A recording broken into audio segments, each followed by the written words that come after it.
Amigas y amigos, a Hugo Chávez Frías lo conocí en 1973, en el Teatro de la Academia Militar, cuando con Anita, mi esposa, visitábamos a nuestro hijo para la fecha cadete de primer año, cuyo jefe de pelotón era el brigadier de tercer año, Hugo Chávez Frías, quien solía acercarse a nosotros para conversar y hacer preguntas sobre la situación del país.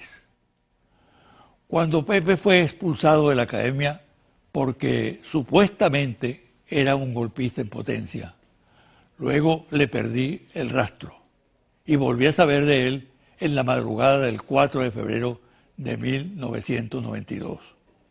El cineasta Carlos Aspurúa me llamó por teléfono a casa para decirme que había una plomazón en los alrededores de la casona. Por la tarde vi su imagen en la televisión, ya cautivo, dirigiéndose al país con un lacónico e impactante mensaje de rendición en el que asumía su responsabilidad en el levantamiento de la joven oficialidad del ejército.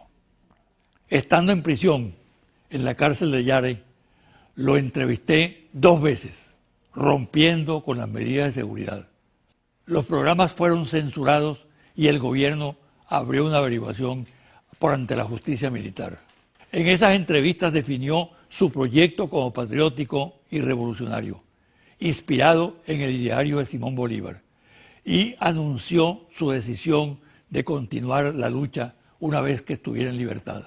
Un periodista le preguntó en el Paseo de los Próceres, en medio de la multitud, para dónde se dirigía, y de manera terminante respondió: a tomar el poder.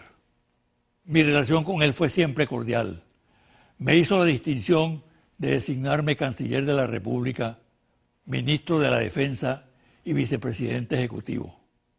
Diferimos y coincidimos muchas veces. Nuestra amistad se fundamentó en una lealtad plena que resumía la crítica y la autocrítica. Ese era Hugo Chávez, mi amigo, de cuya muerte se cumplieron ayer 3 años. Poseía una pasmosa intuición política, un coraje ilimitado, una inmensa voluntad de trabajo, y era una combinación insuperable de idealismo y pragmatismo. Estuve muy cerca de él en situaciones extremadamente difíciles que supo resolver con la audacia temeraria y calculado sentido de la realidad. Su capacidad para comunicarse no tiene precedentes en Venezuela. Su palabra se alimentaba de lecturas y vivencias populares. Sabía cómo llegarle al pueblo con la verdad por delante y la transparencia de sus planteamientos. Su identificación con el común no tenía parangón. Lo entrevisté para la televisión a lo largo de 20 años, en 17 oportunidades. José Vicente Rangel me entrevistaba hace unos días y hablábamos del tiempo. Bueno, ha pasado un tiempo ya largo en esta batalla.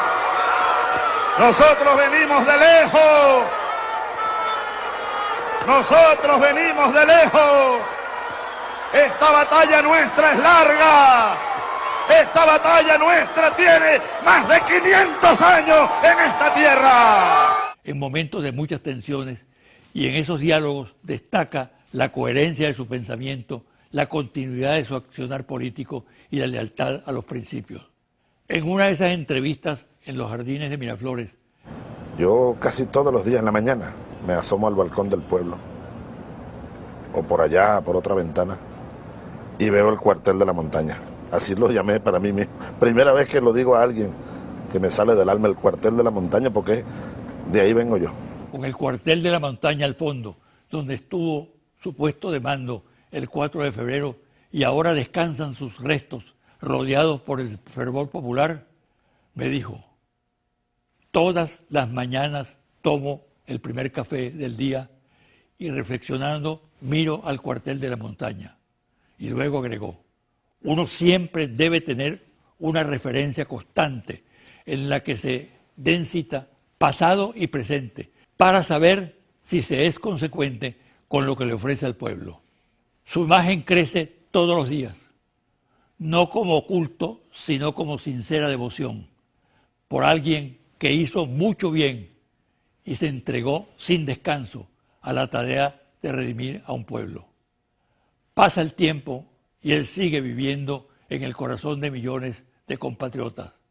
No es mito. Si aquí hay un mito en torno a Chávez y el por ahora y lo del 4 de febrero, yo soy esa parte de verdad. Pero no me considero un mito. El pueblo lo dirá y la historia lo dirá. Es una corriente vital que emana de lo profundo de la nación. Chávez es multitud, es presencia activa, cotidiana y no simple recuerdo. Los carroñeros de la política que se esforzaron en vida por destruirlo persisten en su empeño y tratan inútilmente de acabar con su memoria. A 3 años de su partida está más presente y activo que nunca. Siempre Chávez, siempre Chávez. Pausa y al regresar converso con la ministra de Asuntos Penitenciarios, Iris Valera.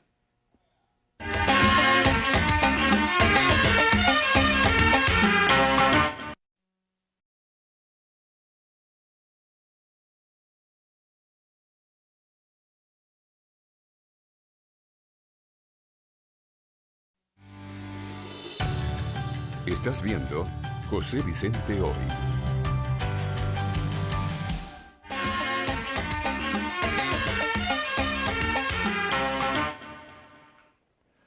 Hay un lugar común en la presentación de personajes en entrevistas. Ese lugar común es: este personaje no necesita presentación. El caso concreto de mi invitado de hoy se cumple totalmente, pues se trata de Iris Valera, ministra de Asuntos Penitenciarios, persona muy conocida en el país como dirigente político, una persona de gran coraje. Sus enemigos, que son bastantes, un poco menos que los amigos, le reconocen coraje, decisión para actuar. Está al cargo de una gestión sumamente polémica, difícil, en cualquier parte del mundo. Desde luego, para mí es un honor que estés conversando conmigo en la mañana, en el día de hoy. Bienvenida.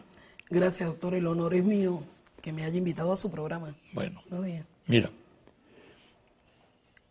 como decía en la presentación, te critican mucho, porque eres un personaje polémico, pero hay un reconocimiento general de que eres una persona con coraje, con decisión, abocada al trabajo.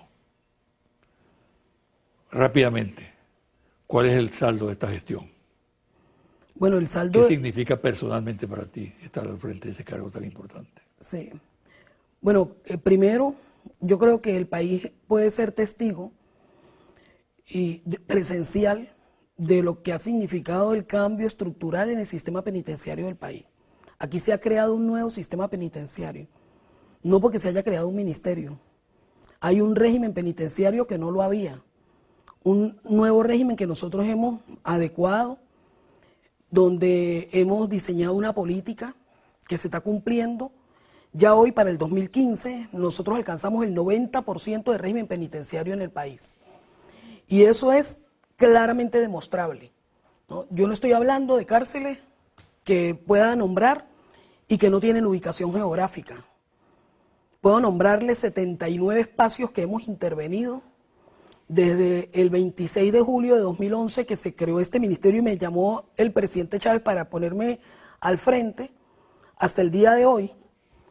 Han sido 4 años y 7 meses, más o menos, que yo llevo al frente de esta tarea, donde se creó el ministerio, se organizó el mismo, se hizo el estudio sobre el terreno, el estudio de campo, se diseñaron los programas, se ha involucrado a los privados de libertad, a la familia de los privados de libertad, y yo puedo darle una lista, y se la he presentado al país, de 70 cárceles que están ubicadas con coordenadas geográficas, donde cualquiera puede ir y observar en vivo y directo si es verdad lo que yo estoy diciendo o no.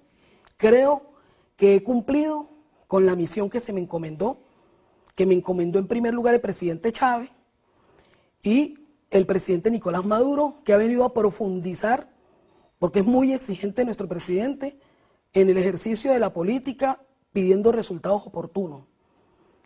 Eso que tú señalas, Iri,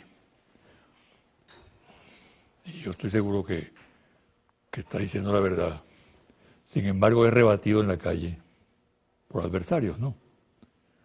En el sentido de que las cárceles siguen siendo un foco de perturbación, que se suceden permanentemente actos de violencia, que desde los centros penitenciarios dirigen a la delincuencia en la calle y otras cosas por el estilo.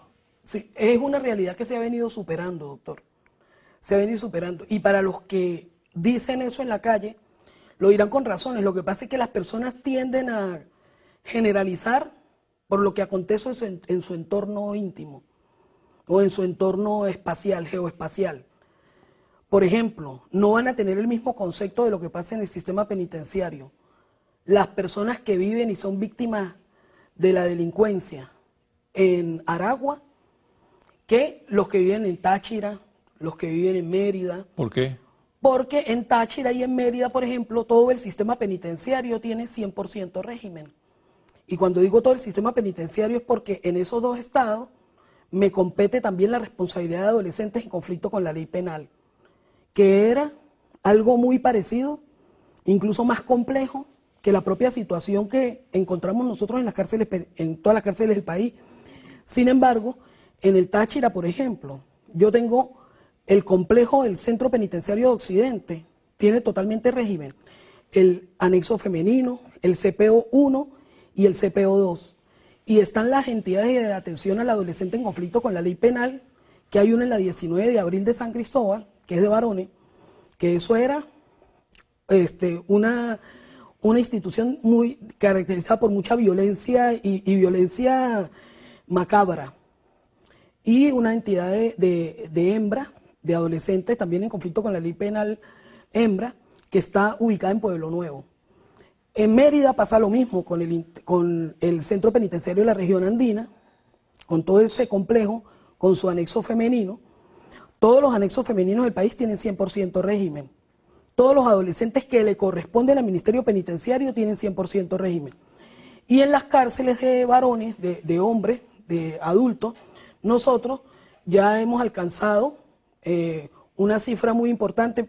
Por ejemplo, yo tengo 7 que clasifico en transición, que son aquellas donde nosotros ya hemos pasado por algunas etapas de requisa, ¿no? Y cuando se declaran que están totalmente incorporadas al régimen, es cuando la población de ese centro está uniformada. ¿Qué hacemos nosotros para uniformar a un privado de libertad? Garantizamos que dentro del recinto no existan armas, haya condiciones para poder implementar las normas de régimen, que implica que el privado de libertad se levanta a las 4 de la mañana, tiene actividades programadas durante todo el día y a las 8 o 9 de la noche hay un toque de silencio. Se hace ejercicio físico bajo la modalidad de orden cerrado, se hacen requisas constantes, se tiene solamente lo permitido, el Estado procura la dotación completa del privado de libertad y eso nos ha dado a nosotros mucho control, además del control de las visitas. Centros penitenciarios intervenidos. Sí, son 70. Hay denuncia de que en esos centros penitenciarios se violan los derechos humanos. Bueno, hay una disciplina extremadamente rígida, que se abusa de los detenidos, que se les maltrata, que la alimentación es muy deficiente. Bueno, todo eso se puede rebatir y además se puede comprobar. No digo que no exista de repente abuso de un funcionario con los privados de libertad, pero si ese caso se llega a detectar, porque lo primero que nosotros estimulamos es la denuncia. Incluso yo implementé en los penales que tenemos bajo régimen un buzón confidencial. Cualquier persona puede venir y colocar allí la irregularidad que observe y que quiera que llegue a conocimiento nuestro. ¿Funciona? Sí funciona. El teléfono mío y el Twitter, siempre que me reúno con los familiares de los privados de libertad, lo suministro. Y lo hago en asamblea, de manera de que no pueda fácilmente decirse fulano de tal el que está diciendo pasando la información. Si todo el mundo maneja un número para poder por allí canalizar una denuncia, que lo haga. Y además, cada vez que se descubre exceso que rayen en violación de derechos humanos por parte de algún funcionario hacia los privados de libertad, nosotros somos los primeros en llamar al Ministerio Público e iniciar a instancia nuestra un procedimiento contra ese funcionario. Tú mencionaste la palabra armas. Ese es un motivo de especulación en la calle, ¿no? Frecuentemente. La gente se pregunta, cuando aparecen en centros penitenciarios gente armada, haciendo alarde de esas armas, incluso como ocurrió recientemente en Margarita, ¿cómo entran esas armas? ¿Quién las mete? Por la corrupción. Ese es, la corrupción de los vigilantes. De los funcionarios civiles y militares. Y de la guardia también. Por supuesto. Mire, el servicio penitenciario no maneja armas de fuego. Tiene unas escopetas con perdigones de polietileno, que es lo que sirve en primera instancia para poder controlar alguna situación de orden interno, siempre conservando algo que se le enseña a los funcionarios, que es el uso diferenciado y progresivo de la fuerza.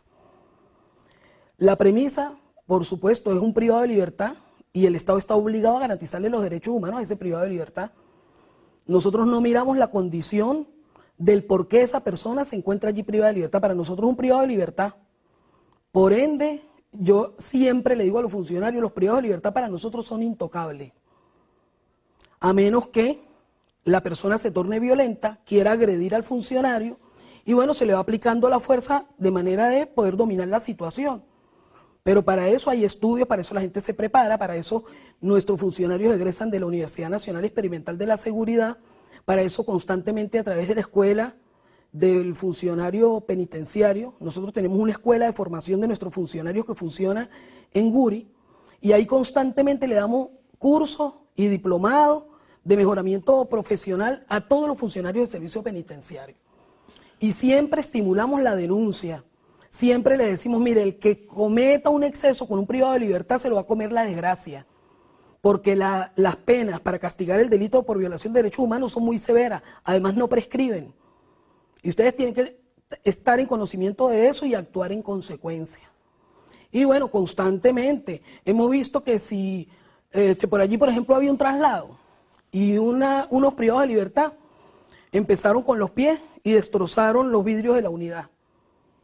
¿Qué compete ahí? Después salieron diciendo no, que los funcionarios violaron los derechos humanos del traslado que iba. El traslado, en el autobús de traslado hubo prácticamente una situación de violencia, se quisieron amotinar, rompieron con los pies los vidrios de la unidad y ahí tiene que actuar los funcionarios que van resguardando el traslado para que eso no llegue a mayores. Y eso se hace, o sea, no llegó a mayores, pero hubo esa situación. Entonces, por supuesto que cada vez que se domina a alguna persona que está violenta, alguien sale lesionado.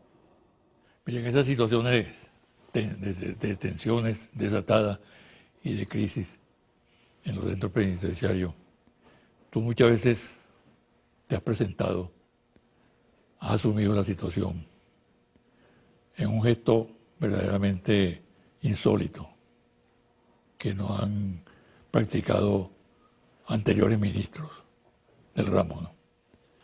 ¿Cómo asumes tú esa situación? Estás corriendo un riesgo grande de tu vida incluso. ¿Por qué desafías el peligro de esa manera?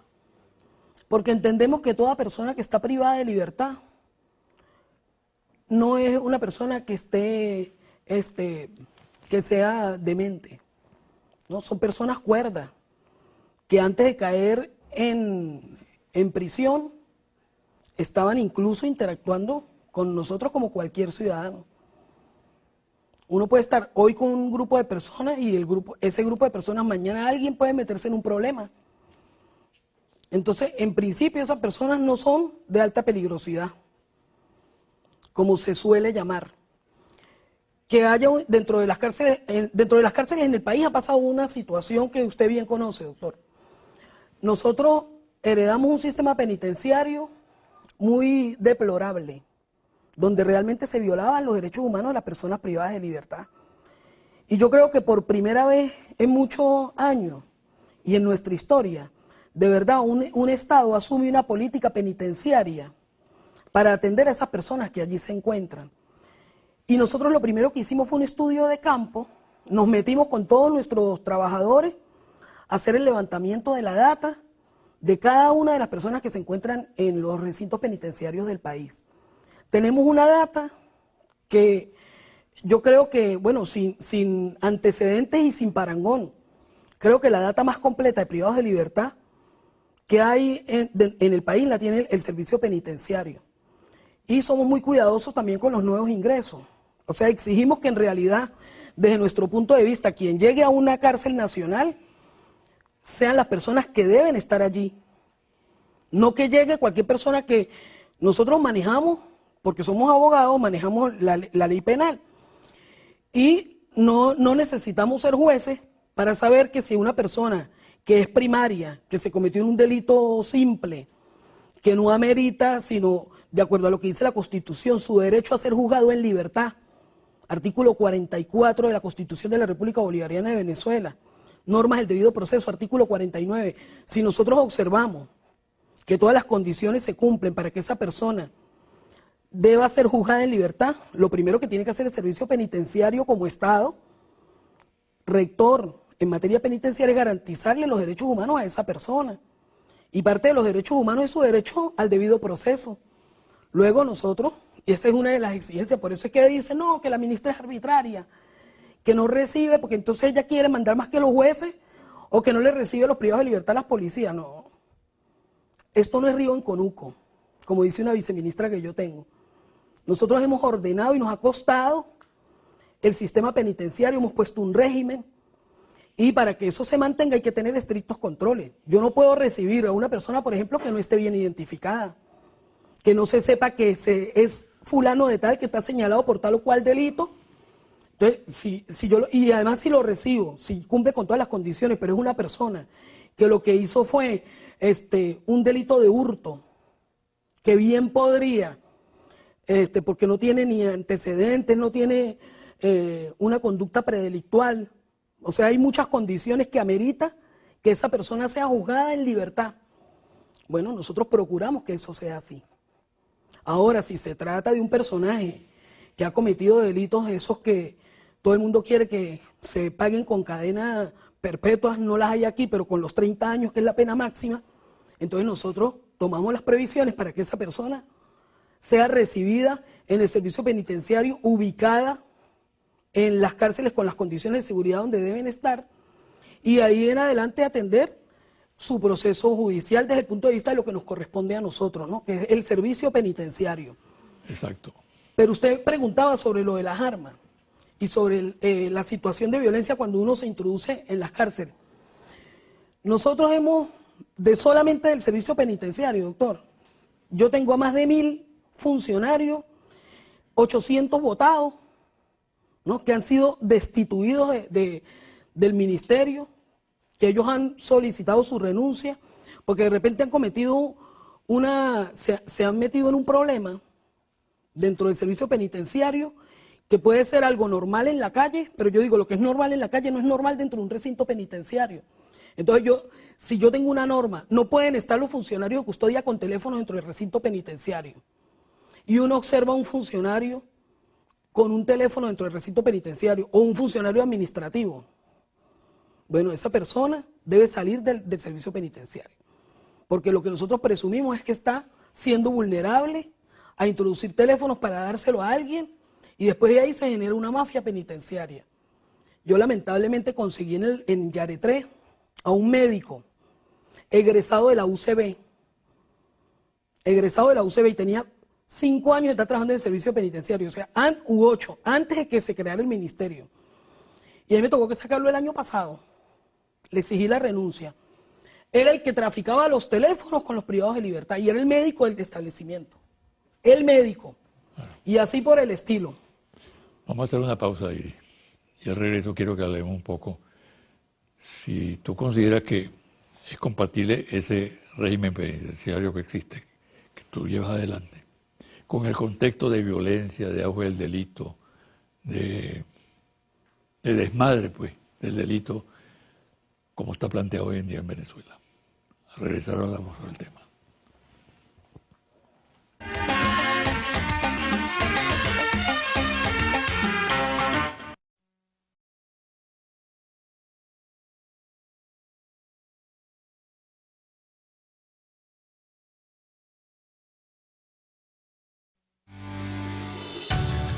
Estás viendo José Vicente Hoy.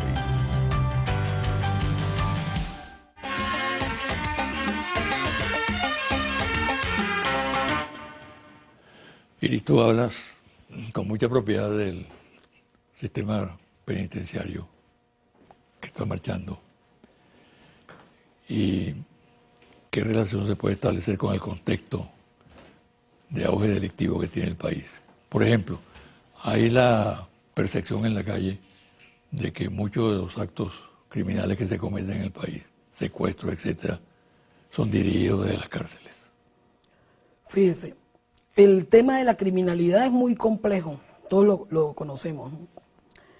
Sí ha habido una relación directa, en algunos casos, con el crimen que se comete en la calle y algunas cárceles.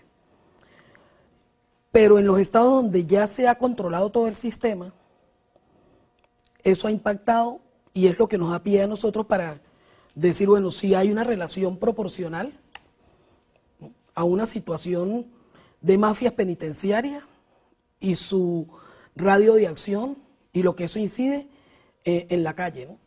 Pero también recordemos que las personas que están dentro de las cárceles tienen familiares, tienen amigos, tienen afectos, tienen conocidos y tienen todo un mundo que los rodea que no está en la prisión.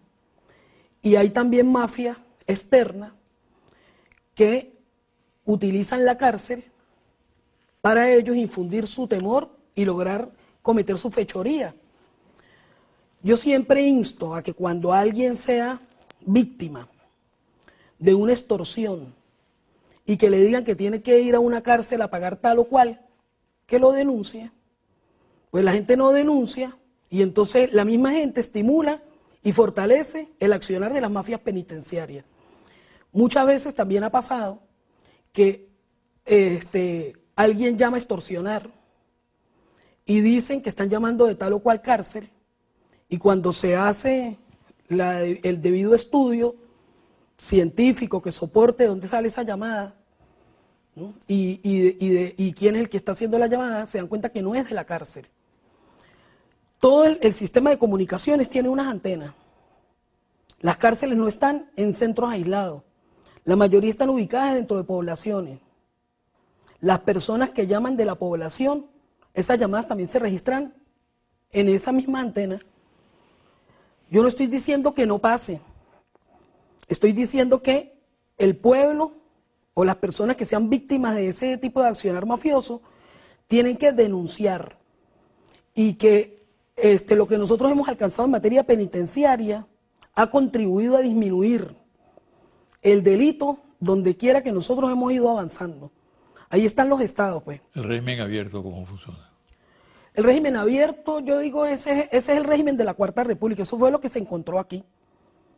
Eso no era en realidad un régimen.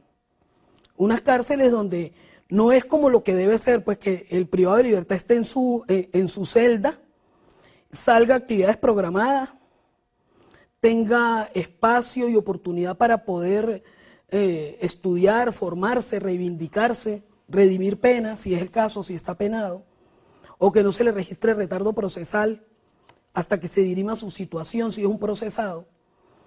Y eso es lo que está pasando dentro del sistema penitenciario nuevo, el que hemos diseñado y que hemos implementado en un 90% de cárceles, ¿no? Aquí tengo esta lámina. Aquí está el 2015. Tiene 90% de régimen. Esto es lo que hemos alcanzado año por año. Y este 2016 una proyección del 98%. Aquí nosotros esperamos llegar este año 98. a 98% de régimen penitenciario.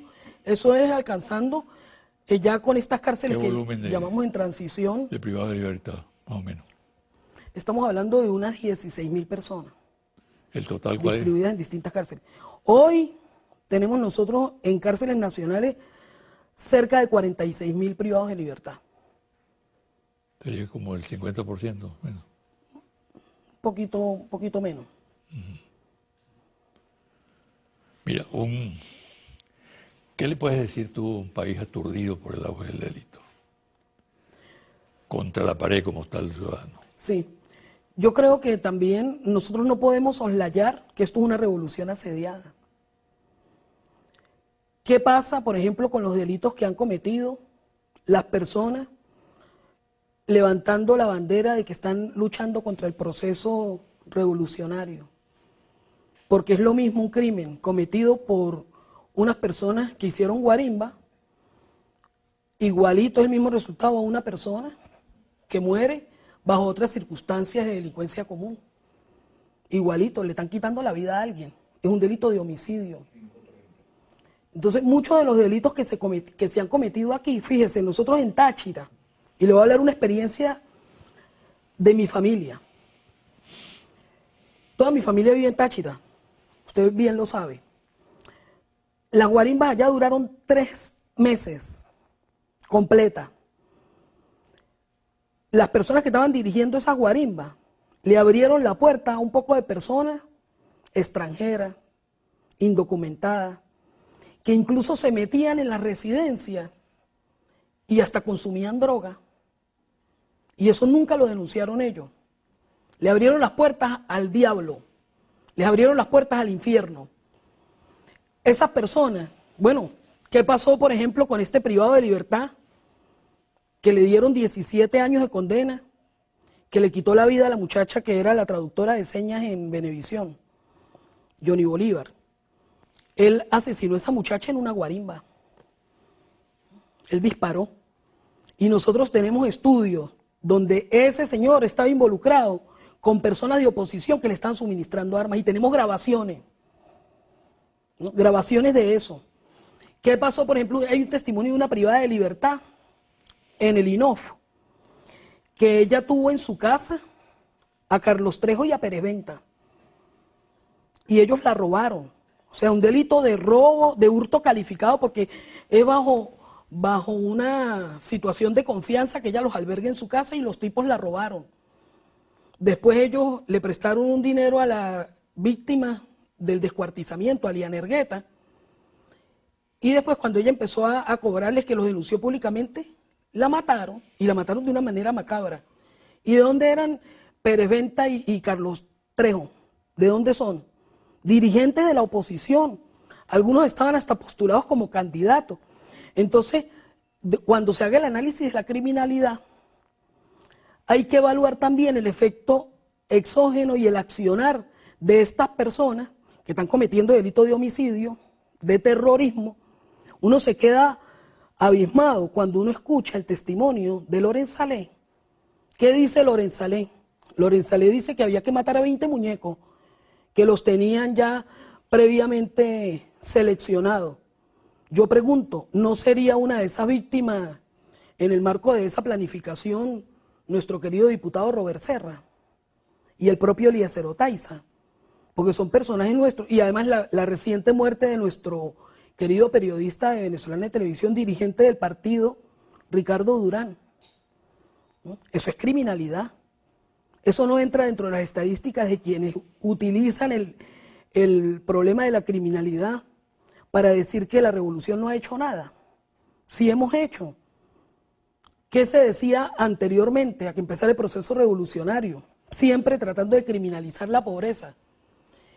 Que el delincuente era el pobre, porque no tenía las necesidades satisfechas.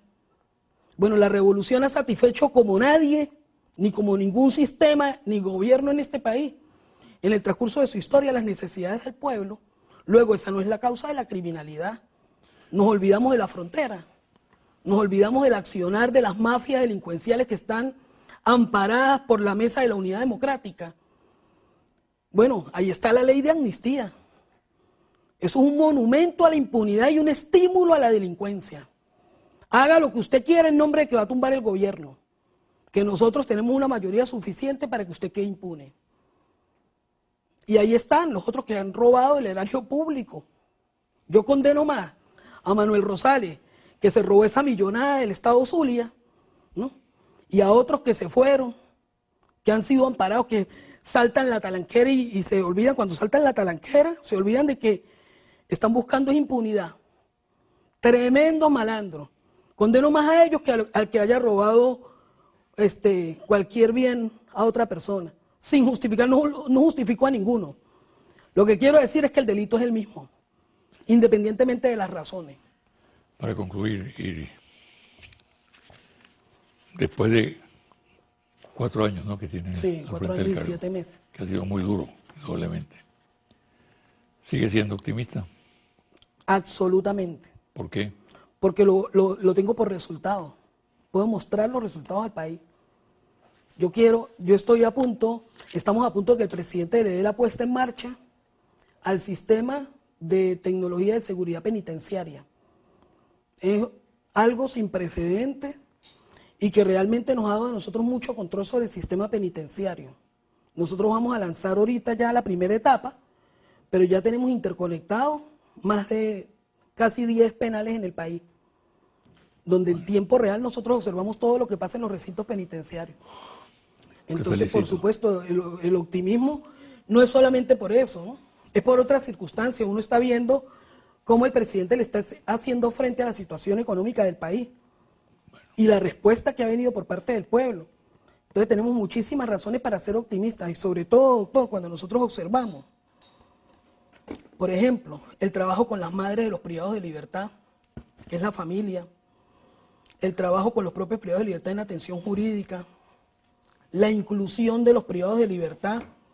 Estas son las orquestas sinfónicas penitenciarias, que son 8 y 2 de adolescentes, 8 núcleos para adultos y 2 de adolescentes. En un concierto en el Teresa Carreño se hizo un ensamble. Plan Siembra y Cría. Entonces, cultivos dentro de los centros penitenciarios. Y esos privados de libertad, o sea, ¿qué es lo importante de aquí? Estamos hablando de un promedio de personas que se han incorporado al régimen de más de 30.000 personas, incorporadas al régimen penitenciario, que en una cárcel, le puedo hablar de la comunidad penitenciaria Fénix en el estado Lara, ahí hay 2.100 privados de libertad. Yo les autoricé que ellos en áreas comunes y en espacio de 1 hora, el que fuera fumador, le íbamos a facilitar los cigarrillos para que fumaran en esas áreas. En 1 hora de tiempo cuando ellos estén fuera de la celda, ¿no?, que siempre salen programados. Bueno, la satisfacción es que ellos mismos me dijeron que no. Ellos mismos me dijeron que no. Y eso es un penal que cualquiera puede ir a ver. Y eso pasa en el CEPRA, en el Centro Penitenciario de la Región Andina, eso pasa en el CPO, en el Centro Penitenciario de Occidente, eso pasa en la comunidad de Coro, eso pasa en 70 recintos que tenemos nosotros bajo estrictas normas del régimen penitenciario. Bueno. Así que el optimismo tiene sus razones. Bueno, muchas gracias, ¿sabes? Gracias, y mucha suerte. Gracias. Una pausa y a regresar los confidenciales.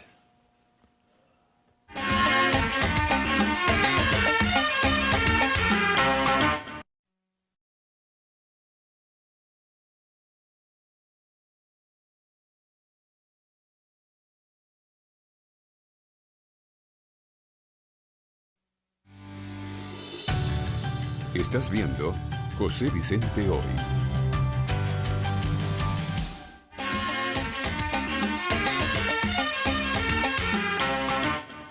Y ahora, los confidenciales.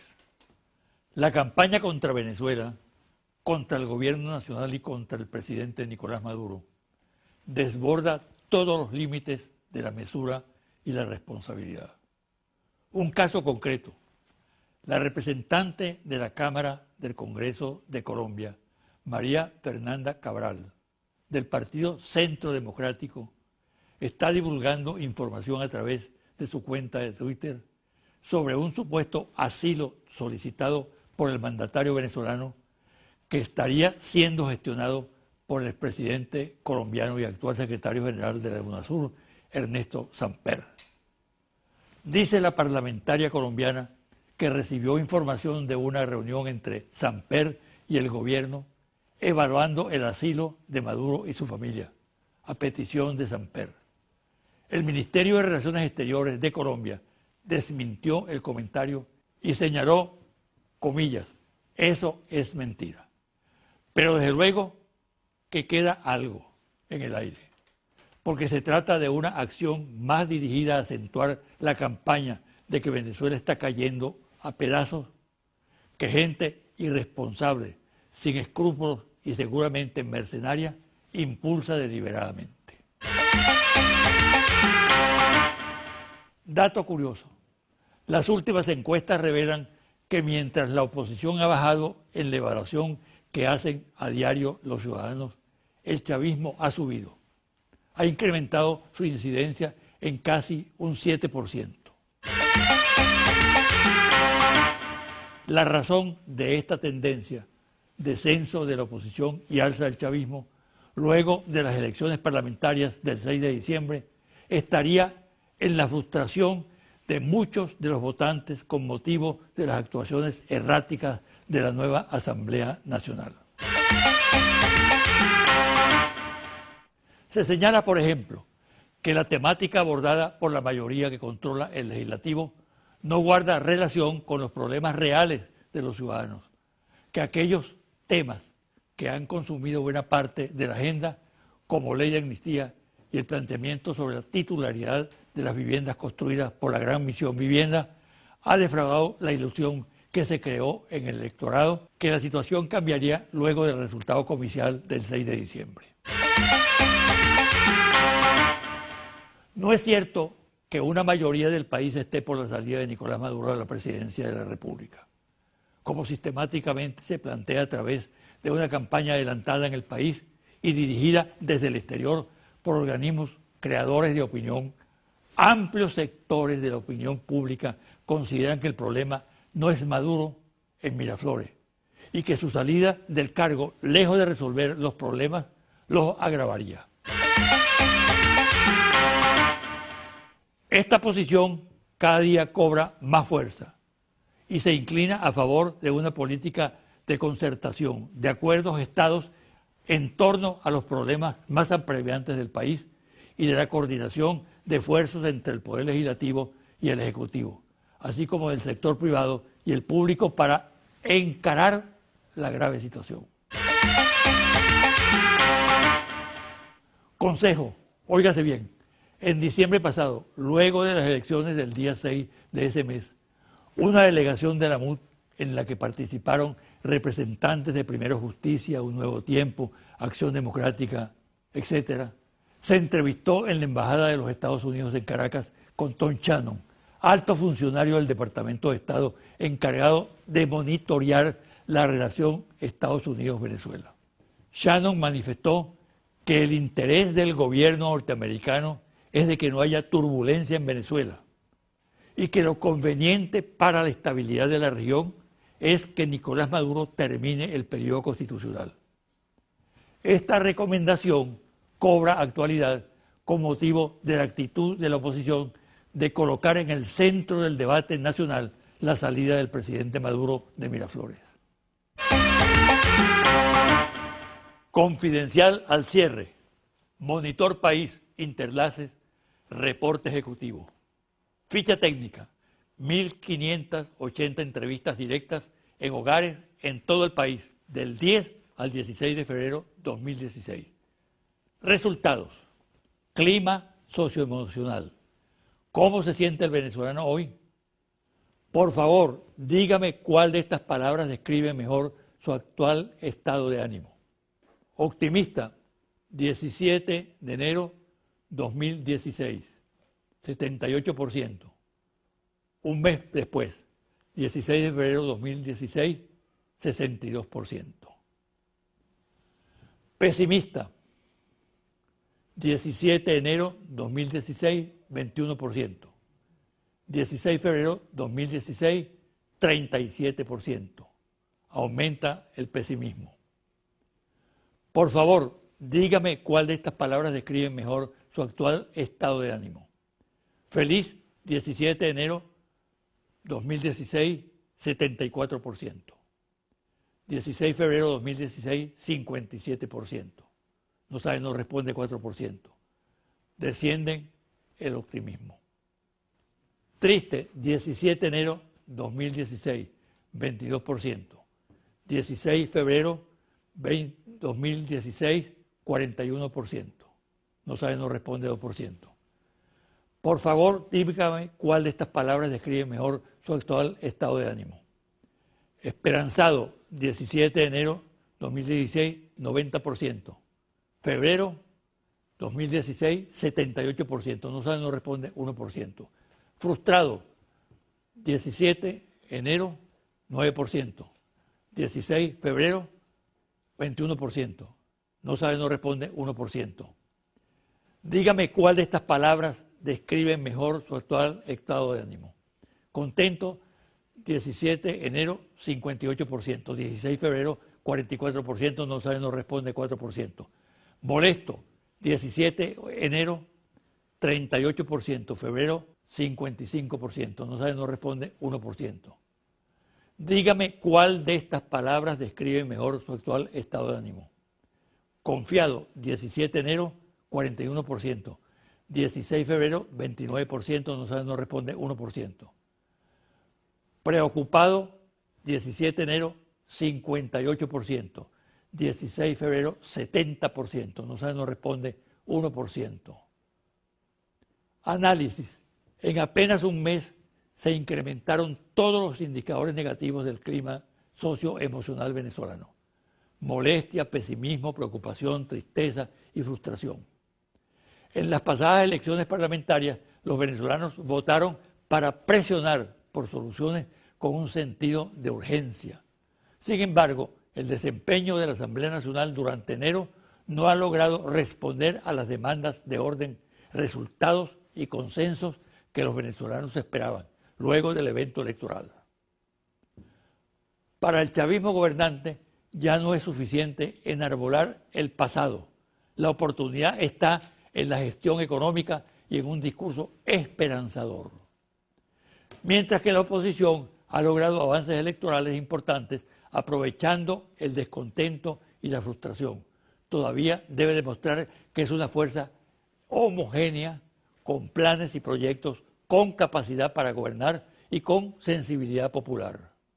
Hasta aquí el programa de hoy. Me despido hasta el próximo domingo a las 9 de la mañana por este su canal Televen.